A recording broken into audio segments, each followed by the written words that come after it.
and I am about to share it to my page. Okay.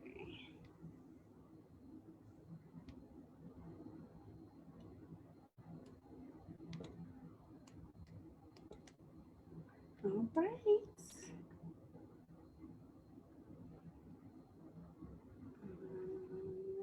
Share. Hello, hello, everybody. Come on in. Hey, hey, hey, hey. We are going to get started in just a minute, just sharing it to my page.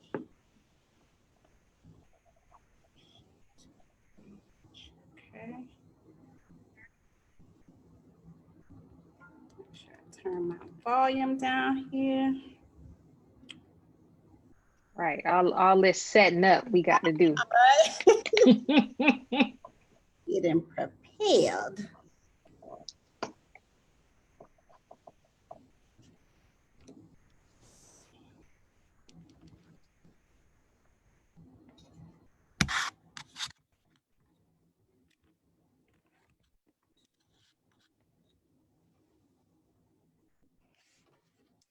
Right, come on in. Hi, Jessica. I see you, girl.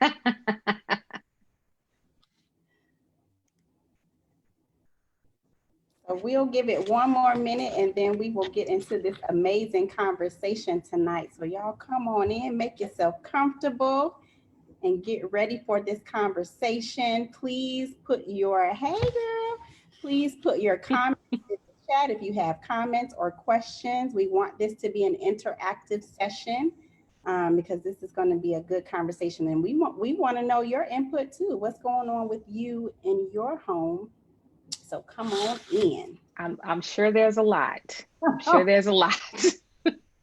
I am sure. So, all right. So it's 8:02. So we're going to go ahead and get started. Let's So do it. if you are just tuning in, I am Shavon Carter. I am the founder of Walking in Wholeness LLC, and I am the You Relationship Coach, which means that I am passionate about everything concerning relationships, especially the relationship that you have with yourself. I am also the founder of Purpose Publishing Company, where I help first time authors to publish their stories so their voices can be heard. And tonight, I have the pleasure of being joined by a special guest, a woman who I have known for a long time since Long our time. days back at Florida A&M University. So, my sister, Mrs. Kelli Kelley. Hey, So, tell us a little bit about yourself, Kelly. well, like you said, we went to FAM together. I've been in communications for almost 20 years, Siobhan. Wow. Almost 20 years. Um, I'm a business owner, I'm a wife, and I'm a mother. And I love all those parts about myself. Yes, yes. So before we get into it, tell us a little bit about your business. So it's a digital marketing company, and we do podcast production, content marketing, website design, and digital strategy. So all the things that are online, especially now with people not being able to really do the traditional type of marketing events or in-person things like that. We specialize in maximizing your presence online, but also aligning that with your sales goals, like making the creative make sense. What are we trying to do? We're trying to sell. Let's make sure whatever message we're putting out on social platforms speaks to that. It gets you to the point of sale. Nice, nice. So I wanted to set that up in the beginning because we're going to revisit what you do and just how we can find out more about you and your business Yes. conversation so that we can promote you and support you in what you do. So tonight we are going to be talking about being quarantined with children. So uh, for the past couple of weeks, we've been talking about, being in this situation, the state that we're in. We talked about quarantine dating. We talked about being quarantined with your boo, in a relationship and the impact of that. So I thought about, what is it like for parents to be on lockdown with their children? It's something else. It's something else. Yeah. And I remember seeing your post about your daughter and just some of the conversations you've been having with her. I just wanted us to have this conversation online so that you can share, your experiences for the purpose of just, making us laugh or just inspiring other parents or encouraging them to let them know that they are not by themselves. So you told me you were locked down with your baby for 74 days. 74. So tell us about that experience. What was it like overall? It was, I mean, I have to say it was probably the most unique thing I've ever been through, that any of us have ever been through. Everything seemed to happen really fast. We decided as a family to go on lockdown March 13th. And that was it. We did our grocery trip at least for 2 weeks, and then we were in the house, and that we did not leave for anything. We got medicines, we got all that stuff. And we pulled her out of school. She's 4, so she goes to a daycare that she really enjoys. And, we just made the decision to pull her out. I think I was so consumed with the safety that it didn't dawn on me until later in quarantine that this little person still has feelings too. And she has been ripped from her normal day to day. There just was no room for that. It was all about, and that's with any of us, it was all about get your essentials, get inside and get safe. You're not really thinking about the kid and her friends and her, you know what I mean? So it was tough. She didn't take to it well. She's the only child. So the other part of that is that we're the playmates. Yeah, so you are mom, dad, playmate, cook, clean, all that stuff, teacher. And that was a lot. That was a lot for all of us. Wow. Wow. So you're thinking about safety, you're making sure your family is taken care of. And it's like, okay, so now that you all are in the home with each other, what type of adjustments did you have to make? You said you had to take her, out of the daycare and out of school. So, and I don't know if you were working from home already or like, what were the dynamics like and the adjustments that you had to make? So I was already working from home for the most part, which is fine for my business. My husband transitioned into working from home, which was fine for his business. Working from home is very different than working from home with a toddler that is an only child. There's not a real separation of when you get this large block of time to conduct your work. And I'm very used to that. I'm used to a flexible schedule, but I'm used to having hours on hours to do what I need to do. I'm not used to in the middle of something very important, somebody crying and falling and screaming for a snack. I'm not used to that. And your brain, it's like you have to get reacclimated to whatever you were doing. So you're constantly at a stop start throughout your day. And that's challenging. And it's not their fault. They don't get it. They don't understand. You're trying to get work done. In my case, I personally felt like I'm lucky to have work. So I need to get this done. Like I need to make sure that I'm staying on top of stuff so that nothing falls through the cracks, because on top of your safety, you got millions of people losing their jobs. So there's that pressure. Then you have your baby needs you. They want to play. They don't understand. They don't get it. And so it was a lot of that. One of the adjustments that I made was starting to wake up at 4 some mornings to get some stuff done. I usually get her up at 6.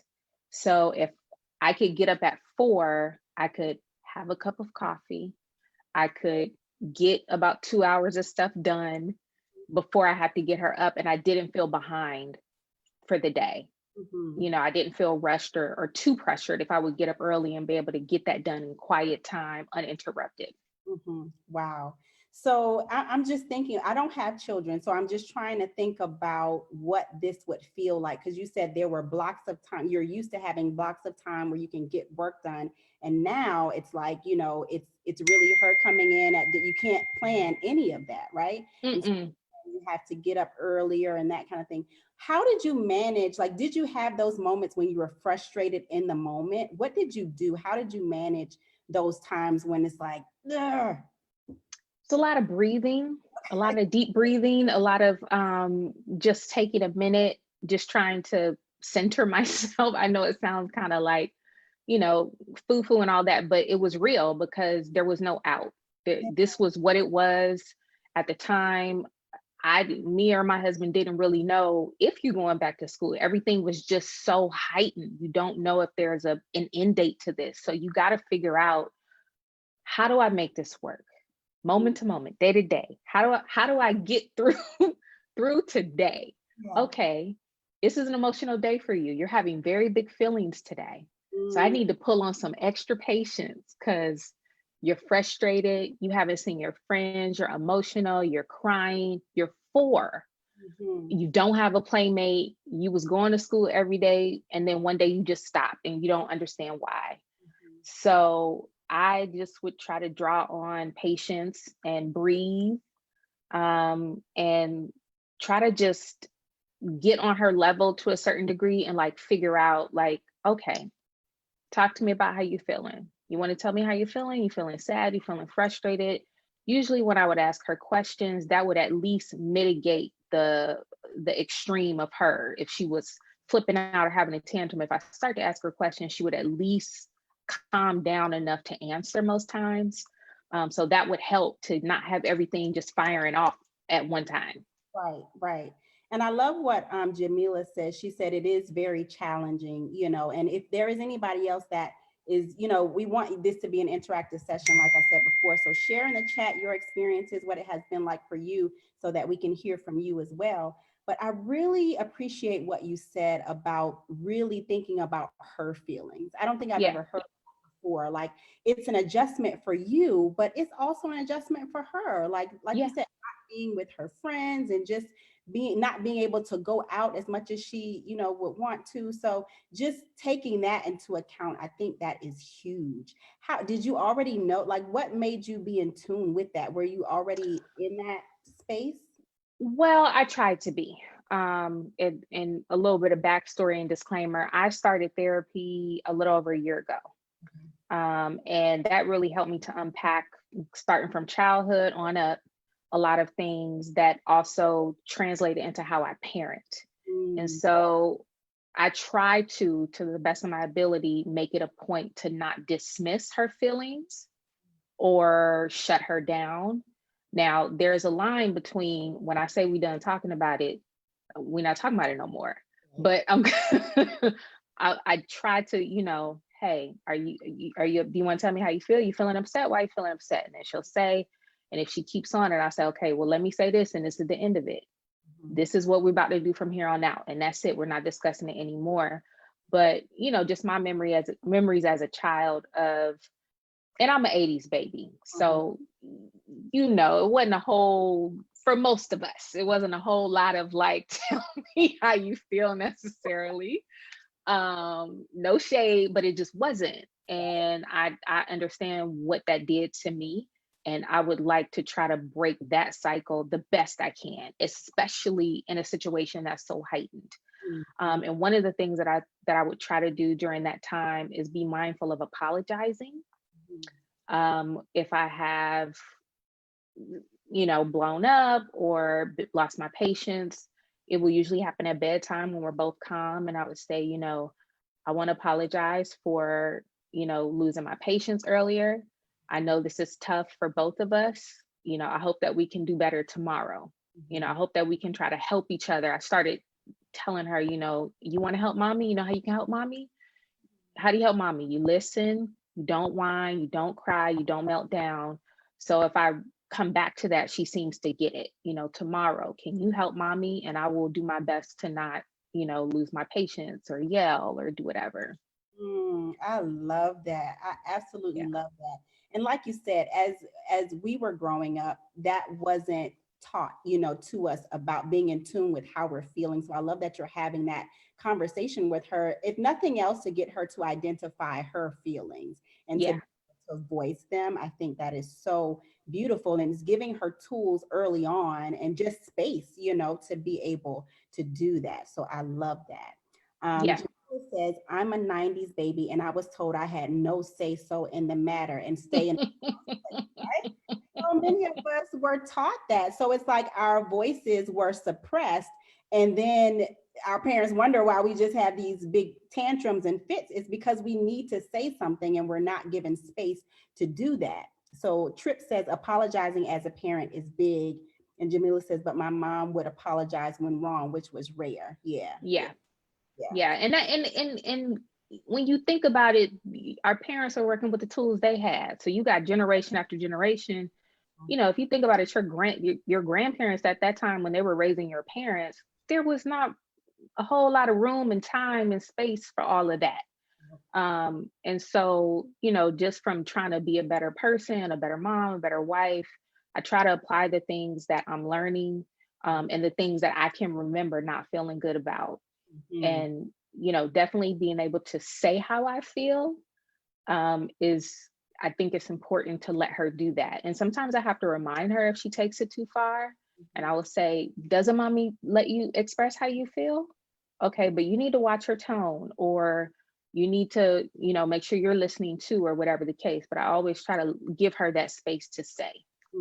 Yeah, I love it. Absolutely love it. So, during this time in making the adjustment and just getting adjusted to a new normal, what are some of the activities that you did with her, or you and your husband did to keep her engaged? So he's the fun one for sure. He's the one that's going to play chase and run around and go outside for long periods of time. Like, he's going to do that.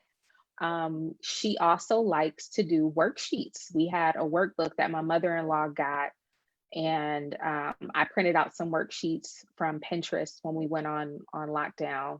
And just, she liked to do that. I would say, do you want to do your worksheet? She's like, yeah, I want to do a worksheet. She'd be excited about that. So that was kind of my lane. Now I did try, when we first went on lockdown, I tried to recreate the school schedule. Like, I don't even know what I was thinking. I tried to do the whatever, the 8 to 3 or whatever they used to do. She wasn't having that. I tried to do like the morning song and the circle and all this stuff. I found that did not work.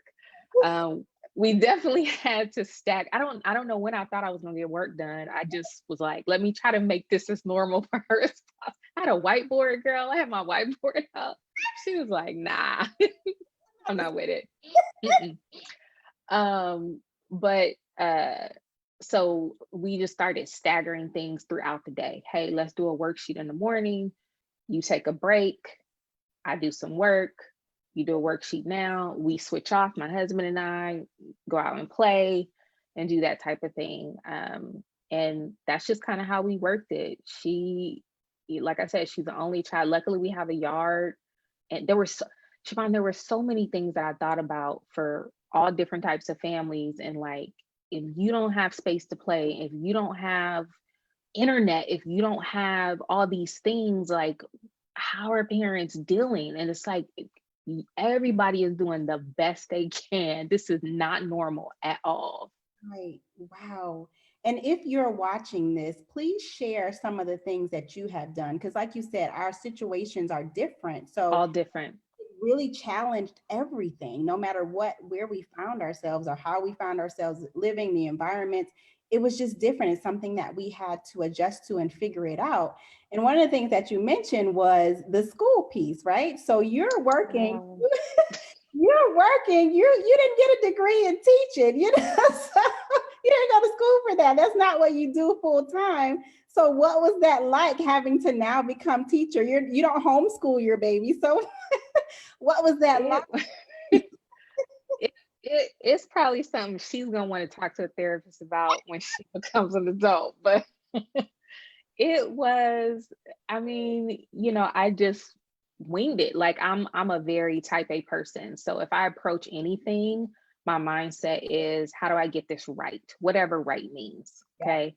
How do I get homeschooling right? Oh, well, let me go to Pinterest. Let me figure out, let me remember, okay, we need a math, we need a reading, we need an art. We that was my approach. Yeah. That's just the way I have to compartmentalize things and organize them for me to make sense of them. So Mhm. every day we touched on, one of five things. And that's just how we did it. And by the end, I'm gonna be honest, by the end I was skipping days. I was like, we'll do these worksheets tomorrow. I was spent. I was so spent. I was like, oh, we didn't do a worksheet today? Okay, we'll do one tomorrow. I promise.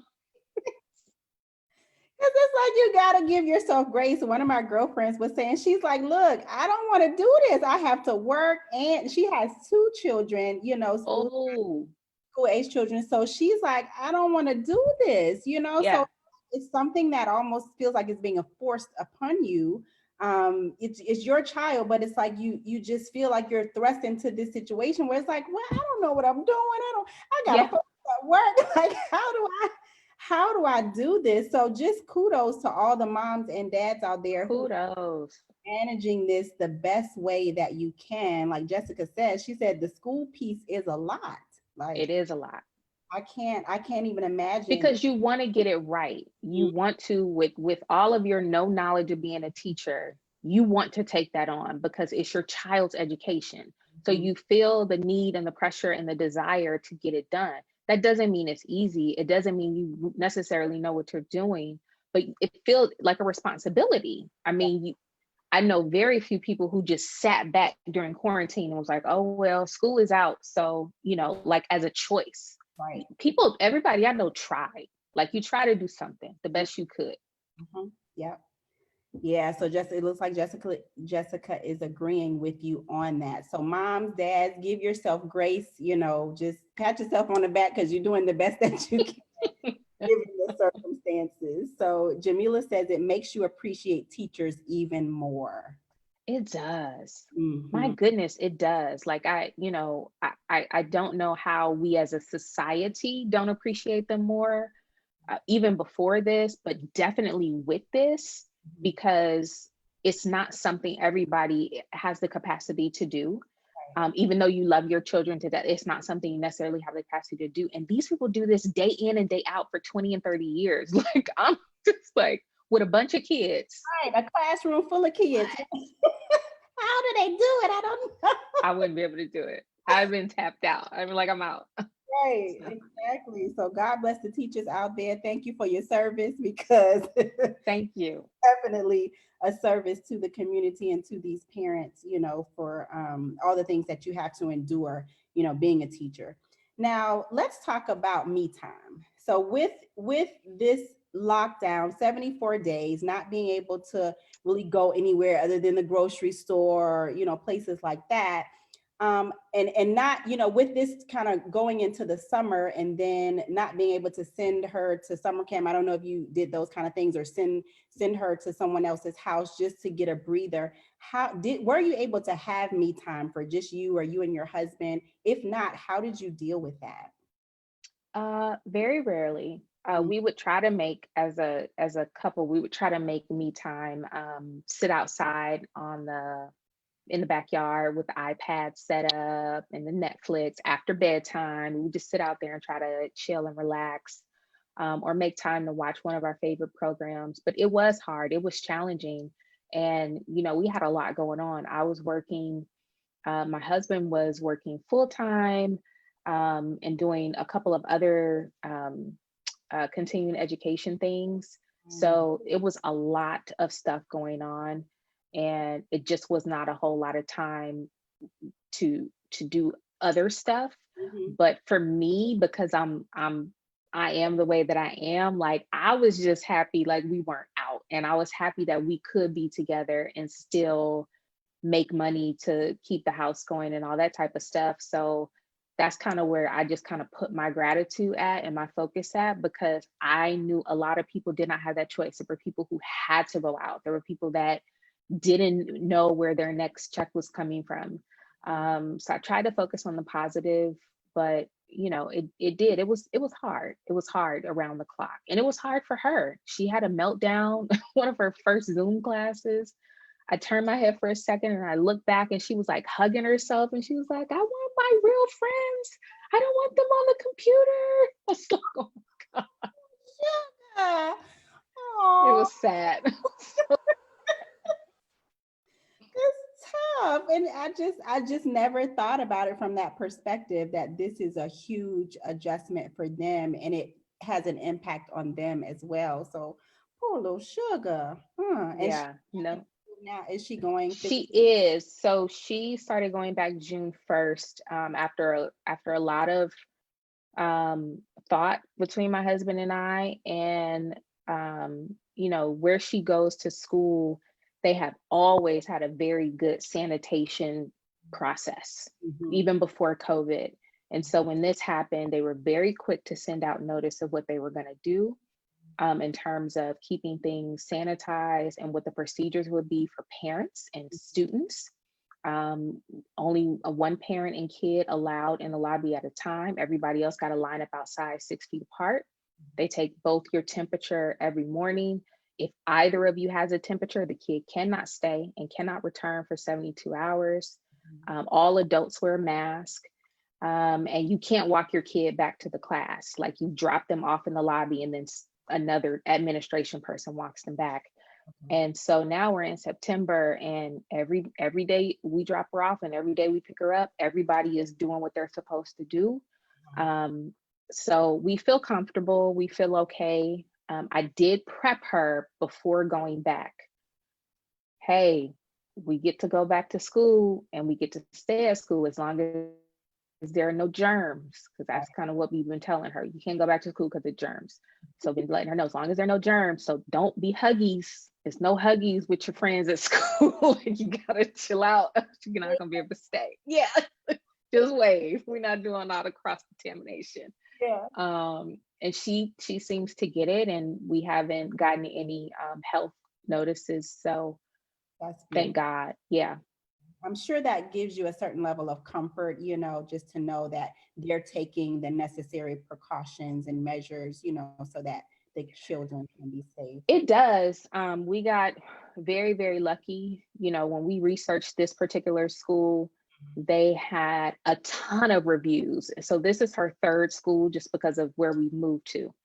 This school is very focused on doing the right thing. They want to stay in business. They want to keep their teachers. They want to keep their students. So they really are focused on doing the right thing. They always have been.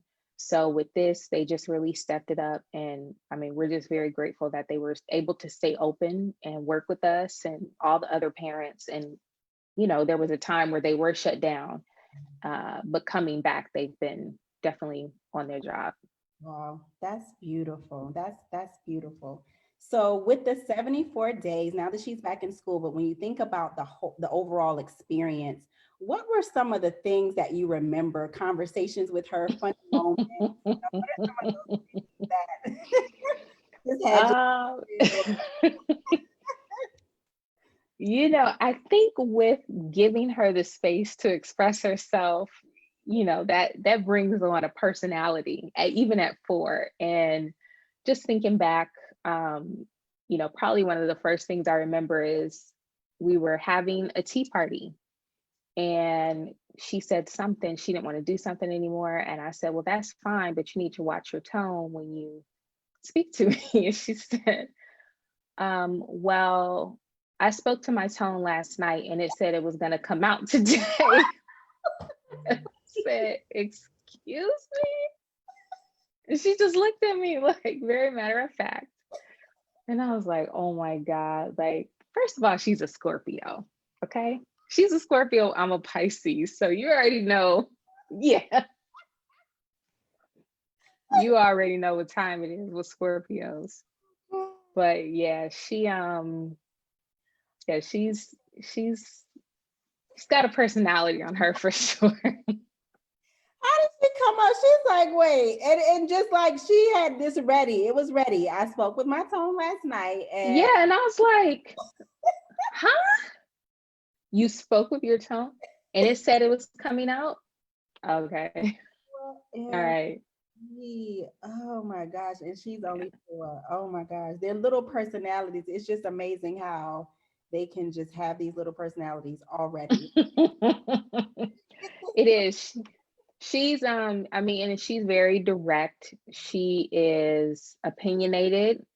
She is strong, which I like. She's got some fire. We just got to keep the boundaries while we under the same roof. Just keep them. Save some of that fire for when you get out there. But I can appreciate it. I love her to death. She's amazing. Yeah, she sounds like it. I'm telling you, never a dull moment, I'm sure, with her energy. Is just, she sounds amazing. So, what Girl. have you learned, about yourself as a parent, about your daughter? Just what have you learned during this experience? What are you taking away from it? I have learned that we are a lot more resilient than we think.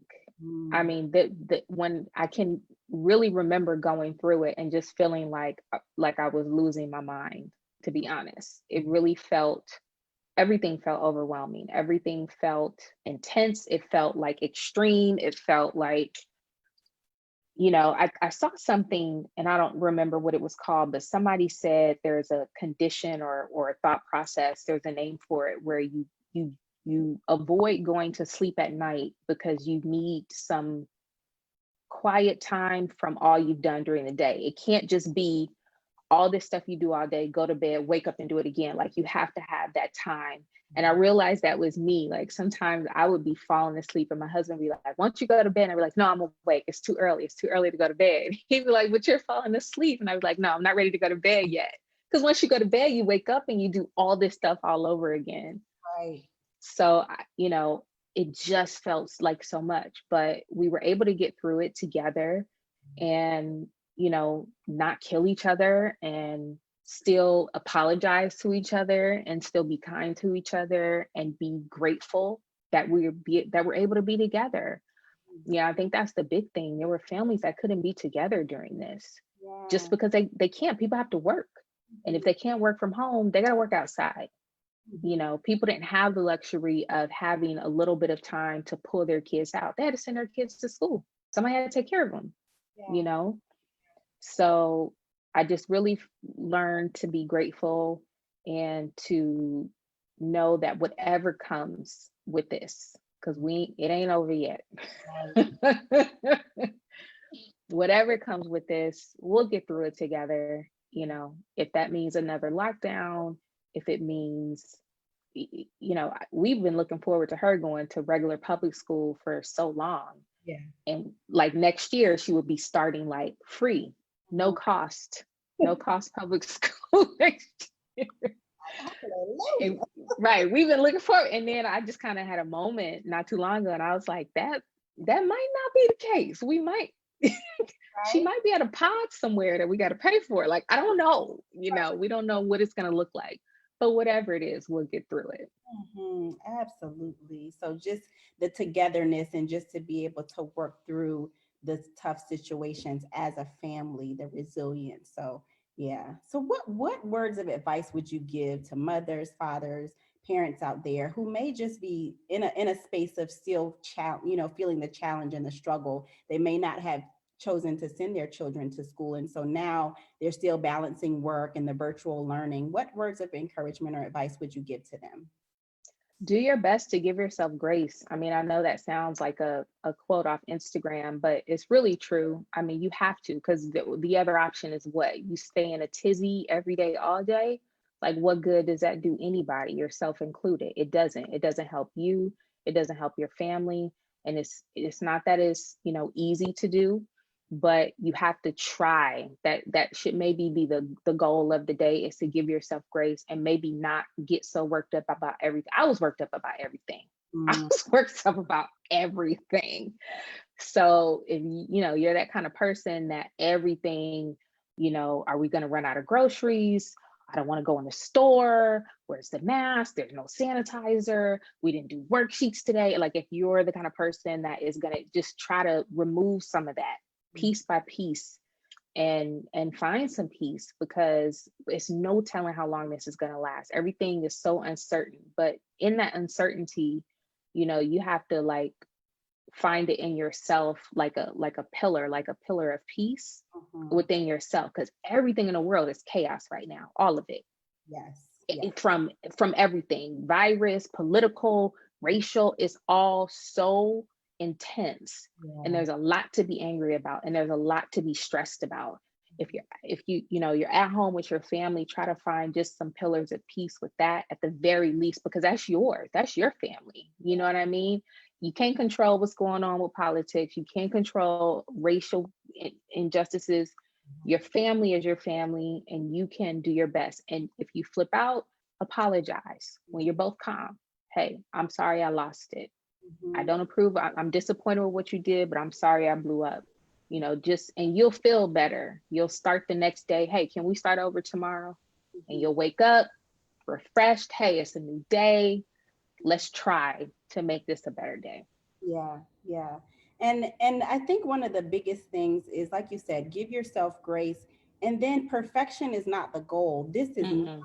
a normal situation that we're in. So to try to continue to do the things that we used to do, we're only going to put more pressure on ourselves, than needs to be, because we have emotions that are just up and down, and just different, adjustments that we have to make. So it's just like you said, give yourself grace, relax as much as you can, disconnect, because like you said, all kind of things are going on in the media. We're being bombarded with news, 24/7. 24/7. So sometimes it's just too much that we have to disconnect and just watch something funny or whatever it is that Yeah. helps to pour into. So were you able to do those kind of things, just to disconnect and just, you know, So because of the line of work that I'm in, mhm, I have to have some touch points with social media, even if it's just managing client platforms. But I did take a break. I took a 3-day break at the end of May, okay. when everything happened with the protests and the eruption with George Floyd. I couldn't. It was, if you have so many friends, when you're scrolling, it's every other post is something that, you're doing this Right. mentally or emotionally. And after a while, I was like, yo, I cannot keep doing this. I don't want to not be informed ever, but I can't keep looking at this like this. Like we got a pandemic, we got this going on, we got that going on. Like my nerves are shot. And if Mhm, I'm going to have any chance of maintaining some peace, I got mhm. to start removing stuff off my plate. So I took a break for 3 days, the first time ever. I've never been one of those people that takes a break.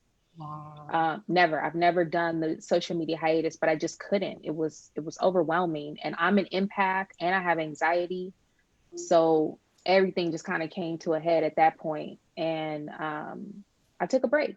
And now I'm very quick to hide or unfriend. I'll hide posts from people I know.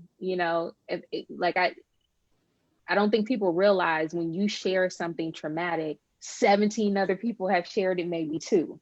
So Right. that's your whole timeline. You're seeing the same images or videos. Mhm. So I'll hide them. I don't necessarily want to block people like that, but and I don't want to not know what's going on. But I need to be able to decipher between, am I the gentleman from TMZ, Van Lathan, Mhm. he used to work from TMZ. He said something that stuck with me. He said, am I looking at this story because I want to be informed? Mhm. Can I do anything about this, or is this just shock? If Mm. it's just shock and I can't do anything about it and I don't learn anything that I need to know, why do I look at it? Right. Why? And I spoke to my therapist about it, and she said that's probably a good way to start filtering things out. If I cannot help this, Mhm. if I cannot, if it's a Amber Alert and somebody's missing and it's in my area, of course I'm going to share it. Right. If it's something I need to know about the law, yes, I need to read it. If it's something I cannot do anything about and I don't learn anything, I'm likely to not look at it. Yeah. It's just too much. Yeah. And that's a great way to figure out, how much to create a boundary, Yeah, emotionally, mentally, so that we won't be so consumed, and just re-traumatized, with things that are going, over and over. over and over. So yeah, I can definitely understand that and buy into that as well.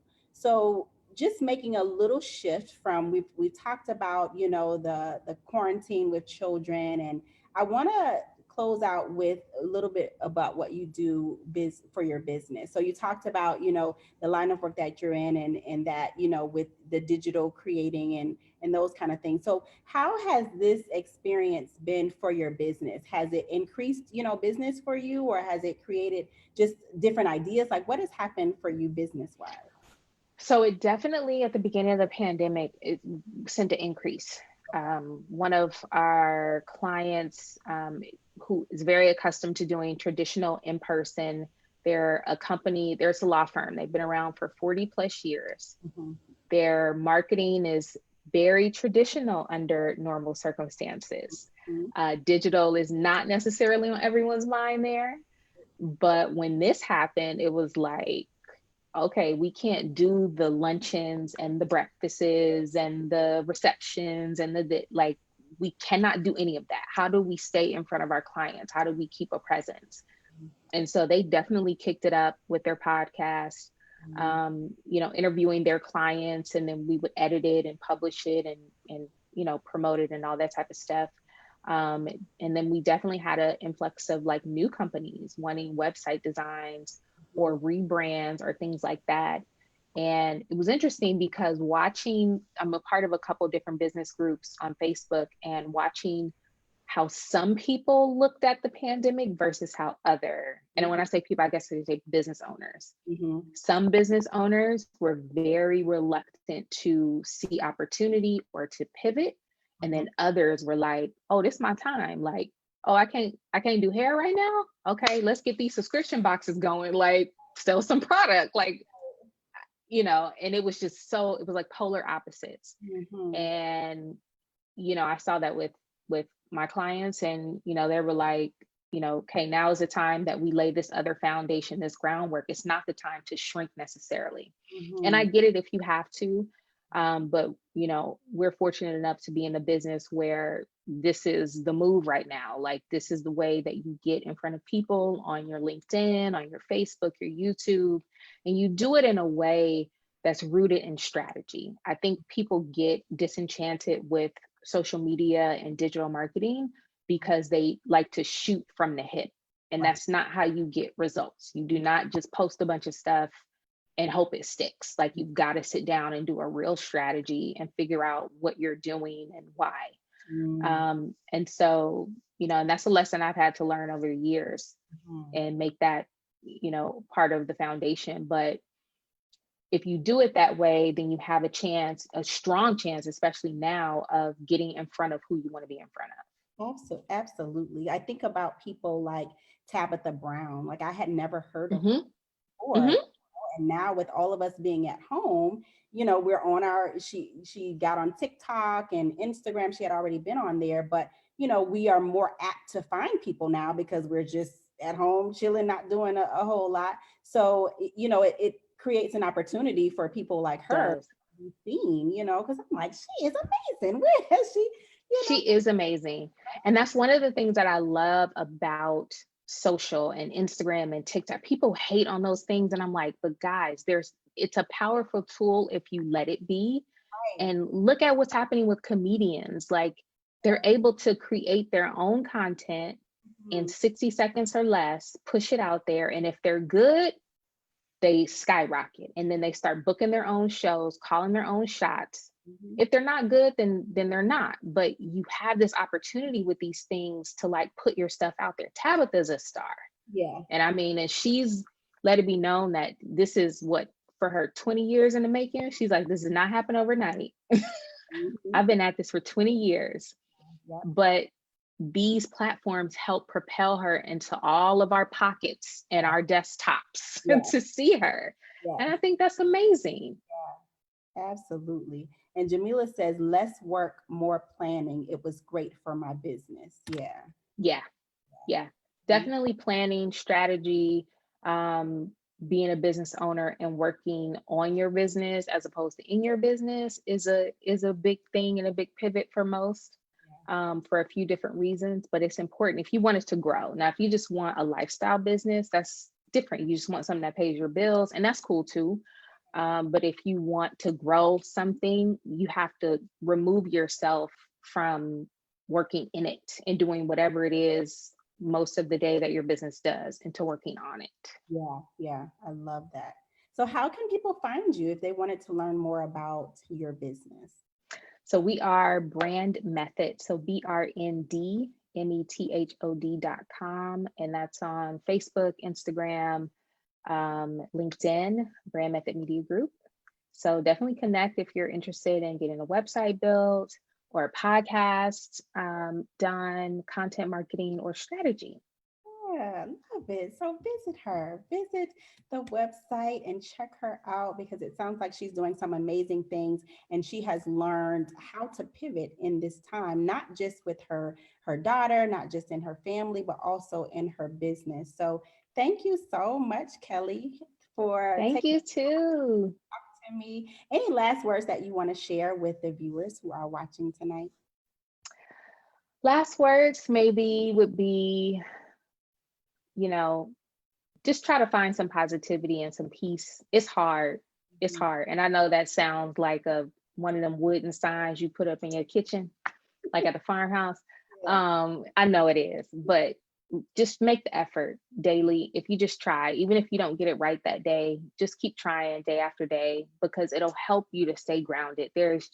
We talked about it already. There's so much going on for everybody. Now we're not talking about things that are just for this community, that community. Like this is international at this point. Yep. And everybody's being affected and you have to find your peaceful place and so that you can do your part, whatever that may be. Absolutely, absolutely. Find your peace so that you can do your part. And and we don't have to do it how somebody else did it. We Mm-mm, mm-mm. have our own lane, what feels true and right and authentic to us. I think that's important too. So yeah. Absolutely. Mhm.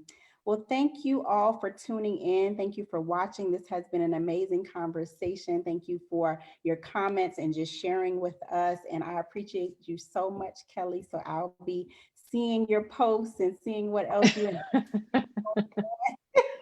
Thank you for having me, Shavon. It was good to see you. You too. All right. Have a good one. You too. Good night, y'all. Good night.